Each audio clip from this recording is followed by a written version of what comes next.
ये पूरे पाकिस्तान का इस वक्त मसला बना हुआ है। एक दफा फिर आपको बताएं कि बिजली बहरान मुल्क का सबसे बड़ा पानी से मसला पैदा बन होती गया है। है। और लोगों का कहना है कि तकरीबन इस लोड शेडिंग को 48 घंटे हो चुके हैं। यहाँ पर खवातीन जो कि बुरी हालत में अपने घरों से निकल के यहाँ सड़क पर मौजूद है, उनसे बात करेंगे। क्या कहेंगे आप?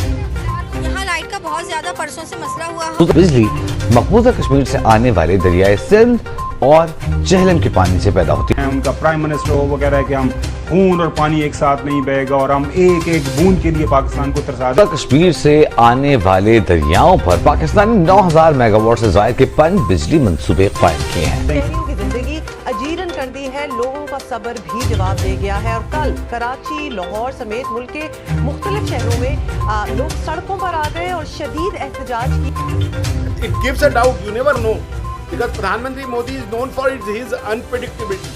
प्रधानमंत्री मोदी के साथ आप प्रेडिक्टेबल नहीं हो सकते, वो उनके साथ नॉर्मल एनालिसिस काम नहीं करती। और यहाँ पे धरना जारी है, मगर लाइट का कुछ अता पता नहीं, सिर्फ और सिर्फ आश्रय दे रहे हैं लोगों को। यहाँ बच्चे भूखे मर रहे हैं, घर में बीमार पड़े ना पानी। आज अखबारात के अंदर आप देख सकते हैं, खबर छपी हुई है कि भारत ने दरियाए सिंध का पानी रोकने के लिए एक मास्टर प्लान तैयार कर लिया है। कि पाकिस्तान को जैसे इमेजिन किया जाता है इंडिया में, उसको सही करो। अगर भारत को आबिद जारहियत से न रोका गया तो इन मंसूबों से बिजली की पैदावार जुज़वी मुतासर हो सकती है। पूरा दिन ये करते रहते हैं, आदाब आदाब, अल्हम्दुलिल्लाह, माशाअल्लाह, सुभानअल्लाह, इंशाअल्लाह, वो जाली वाली टोपी पहन के। It gives a doubt, you never know, because प्रधानमंत्री Modi is known for his unpredictability.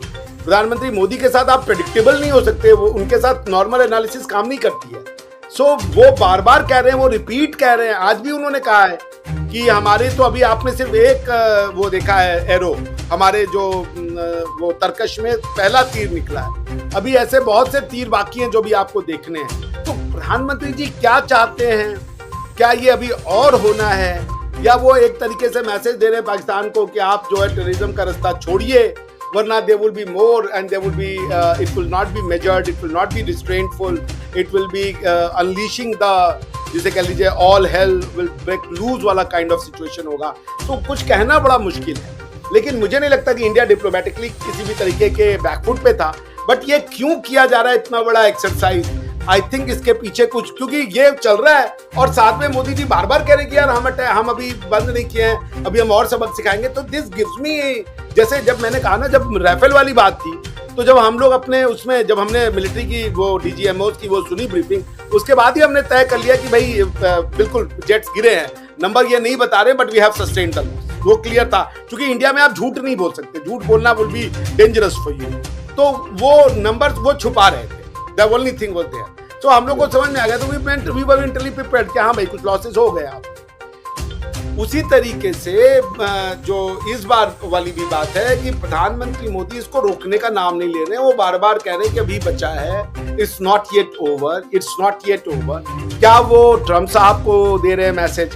क्योंकि ट्रम्प साहब जो न्यूक्लियर ब्लैकमेल करना चाह रहे हैं, बिकॉज कि इंडिया की जो मेन लड़ाई है वो ये है कि पाकिस्तान परपट्रेटर है। आप इंडिया पाकिस्तान को नहीं, दोनों मिल बैठ के बात करें, आपके स्टेटमेंट पे ना जाएं। वो तो देखिए मार्को रूबियो जी ने और उसके बाद जेडी वांस ने वो उनके पर प्रेशर डाले रखा। ट्रम्प साहब एरेटिक हैं स्टेटमेंट देने के लिए, वो कितना कंट्रोल कर रहे हैं इंडिया पाकिस्तान रिलेशनशिप को, उस पे उनकी कितनी चल रही है, ये बात अभी तो बाहर नहीं आएगी, 20-25 साल बाद बात आएगी, हो सकता है तब तक मैं दुनिया में हूँ। मगर पॉइंट ये है कि आप अगर अमेरिकन बिहेवियर्स को देखें, ट्रम्प साहब के बिहेवियर को, जेडी वांस के और मार्को रूबियो के बिहेवियर को, दोनों अलग अलग है। जेडी वांस साहब कह रहे थे कि भाई ये इनका मसला है, हमको ना घींचो इस बीच में, बिल्कुल हमें कुछ लेना देना नहीं है, हमारा कुछ लेना देना नहीं है। और ट्रम्प साहब कह रहे हैं कि नहीं, हमारा लेना देना, हमने करवाया है और हम चाहते हैं कि हम इस बार हमने करवाया, मीडिया ने करवाई है। वो बार बार वो कह रहे कि हाँ, वो कह रहे करवाया भी है और हम और करवाने को तैयार है। तो दोनों अलग अलग स्टेटमेंट ले रहे हैं, तो वो कॉन्ट्राडिक्टिंग है। तो मुझे नहीं पता कि जो उनका डीप स्टेट है वो किसके डायरेक्शंस ले रहा है। और अमेरिका अभी जो देखिए वो खुद भी एक बहुत बड़े गवर्नमेंटल टर्मोइल से गुजर रहा है, क्योंकि डीओजी से वो स्टेप डाउन कर गए, क्या नाम है उनका, इलॉन मस्क। अब उसके बाद ये है कि उनकी जो बाकी कंट्रीज के साथ वो हर कंट्री को बुला करके व्हाइट हाउस में गरिया दे रहे हैं, किसी भी उसको बुला रहे हैं प्रेसिडेंट को, उसकी वहीं पे वो माँ बहन कर दे रहे हैं कि भैया तुम ऐसा कर, वो साला टॉर्चर सेंटर हो रखा है, वो थर्ड सेल डिग्री हो रखा है, पुलिस थाना हो रखा है कि वहां बुला के वो सबको गरिया रहे हैं हम साफ पब्लिक के सामने। रामापोसा जी गए थे, उनको कह रहे कि तुम गोरों को मार रहे हो, अभी वो बिल्कुल क्या नाम है, यूक्रेन वाले को कह रहे थे कि तुम बड़े पागल आदमी हो, तुम मेरी बात नहीं सुन रहे, रशिया के साथ तुम लड़ रहे हो।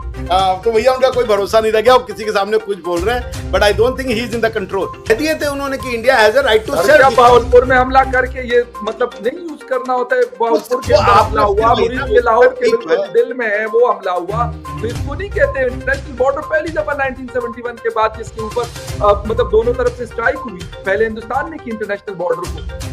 वो ठीक है, पर जो इंडियन परसेप्शन है फकर भाई, आपकी बात सही है, यू आर एब्सोल्युटली राइट। हमारा परसेप्शन ये कि हिटिंग पाकिस्तान आर्मी को नहीं मार रहे हो तो इनको मारने का कोई मतलब नहीं है, तो प्यादे हैं, ये तो खड़े होते रहेंगे, ये तो रक्त बीज है ना, इनको तो आप बनाते रहोगे भाई, ये तो ऐसी फैक्ट्री कभी बंद नहीं होगी, ये कहाँ का नॉनसेंसिकल थॉट प्रोसेस है। If you have to stop this nonsense, अगर भावलपुर को शट डाउन करना है तो भावलपुर के ऑक्सीजन को शट डाउन करो ना।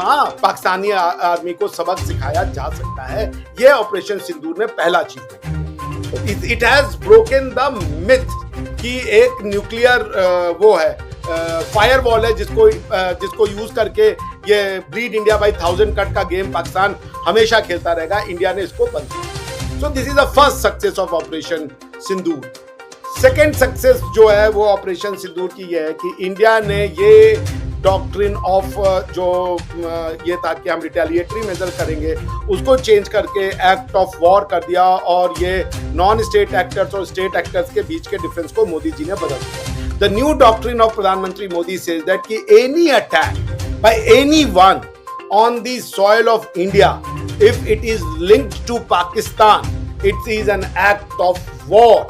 अब आप नॉन स्टेट एक्टर्स को या तो समाप्त करो, खुद से प्रोसिक्यूट करो, सजा दिलाओ, गोली मारो, ये आपकी झंझट है। जनरल चौहान ने सिंगापुर में आयोजित कार्यक्रम के दरमियान ऑस्ट्रेलिया, यूरोपीय संघ, फ्रांस, जर्मनी, ब्रिटेन समेत कई देशों के वरिष्ठ रक्षा अधिकारियों और सैन्य नेताओं के साथ द्विपक्षीय बैठक भी की। इन बैठक में इंडो पैसिफिक क्षेत्र में सैन्य सहयोग बढ़ाने, रक्षा साझेदारी को मजबूत करने और साझा सुरक्षा चुनौतियों से निपटने पर चर्चा हुई। सीडीएस जनरल अनिल चौहान ने अमेरिका के इंडो पैसिफिक कमांड के कमांडर एडमिरल सैमुअल जे से मुलाकात की और रक्षा संबंधों को नई मजबूती दी। इस दौरान दोनों देशों के बीच बढ़ते सहयोग, क्षेत्रीय सुरक्षा चुनौतियों और खास तौर पर ऑपरेशन सिंदूर पर गहन चर्चा हुई। इस मुलाकात में मिलिट्री टू मिलिट्री कोऑपरेशन को विस्तार देने और इंडो पैसिफिक क्षेत्र में साझेदारी के नए अवसरों पर बातचीत हुई। बदलते क्षेत्रीय सुरक्षा परिदृश्य को देखते हुए दोनों देशों की ओर से उभरती चुनौतियों को मिलकर सामना करने के प्रति साझे संकल्प को दोहराया गया।